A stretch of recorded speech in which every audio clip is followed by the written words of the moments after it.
ये तो पक्का नहीं बोला होगा कि रेवा जो जो बोले बस उसका उल्टा, उसका गलत गलत स्केच ही बनाना। सुमन, पहले तुमने मुझे फंसाया, अब मेरे पापा को फंसा रही हो। तुम्हारा इरादा क्या है? मेरी स्वर्गीय माँ को भी फंसाना चाहती हो क्या? कुछ भी बकवास किए जा रही हो, मेरे पापा पे इल्जाम लगा रही हो।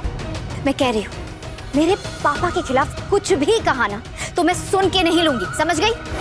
तुम्हारी प्रॉब्लम ही है, अपने अलावा किसी पे भरोसा है ही नहीं तुम्हें। बिल्कुल नहीं देविका भाभी, थैंक यू आपके फोन के लिए। आप पे है ना भरोसा जैसे बाकी पूरे फैमिली मेंबर्स को है, ठीक वैसे ही मुझे। इतना सब करने की जरूरत ही नहीं थी, मैं सीधा सीधा रेवा को उस किडनैपर की पिक्चर दिखा देती और वो पहचान लेती। रेवा एक सेकेंड ना, मैं भी आपको पिक्चर दिखाती हूँ। उसकी कोई जरूरत नहीं है, रेवा ऑलरेडी इतने स्ट्रेस में। ये थे क्या वो किडनैपर अंकल? यस चाची, ये वही बैड अंकल है। इन्होंने बैड काम किया है, आप इन्हें पनिश करना। नमस्कार दोस्तों, स्वागत है आपका हमारे चैनल पर। आज हम आपको लेकर चलेंगे एक दिलचस्प अपडेट पर जो हाल ही में सुमन इंदौरी के प्रोमो में सामने आई है। इसमें एक बड़े आरोप का सामना सुमन को करना पड़ता है। देविका ने सुमन पर अपनी बेटी रेवा को किडनैप करने का आरोप लगाया है। तो चलिए जानते हैं इस दिलचस्प ट्विस्ट की पूरी कहानी और इसके पीछे का सच। शुरुआत होती है सुमन के चिंतित चेहरे से।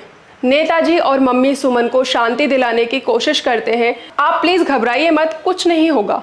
ये शब्द सुमन को दिलासा देने के लिए है, लेकिन सुमन की आंखों में डर साफ नजर आता है। सुमन से पूछा जाता है कि ये सब क्या हुआ, लेकिन सुमन जवाब नहीं दे पाती। तभी देविका की आवाज आती है, सुमन तुम सबकी आंखों में धूल झोंक सकती हो लेकिन मेरे नहीं। ये शब्द देविका के गुस्से और नफरत को साफ तौर पर दर्शाते हैं।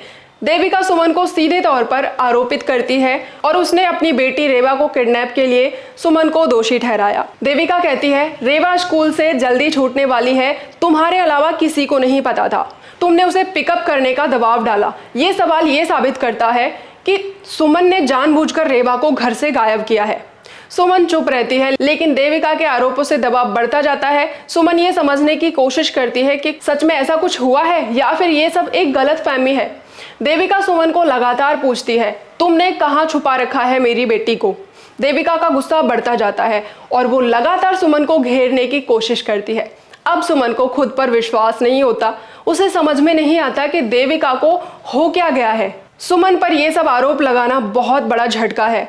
सुमन अपने आप को बचाने के लिए कहती है कि मैंने कुछ नहीं किया। अगर आपको ये वीडियो पसंद आया है तो कृपया इसे लाइक कीजिए और हाँ, हमारे चैनल को सब्सक्राइब जरूर करें। साथ ही हमें कमेंट में बताएं कि क्या आपको लगता है कि सुमन ने सच में किडनैपिंग की है या फिर ये देविका का झूठा आरोप है। हम फिर से मिलेंगे अगले वीडियो के साथ, तब तक के लिए धन्यवाद।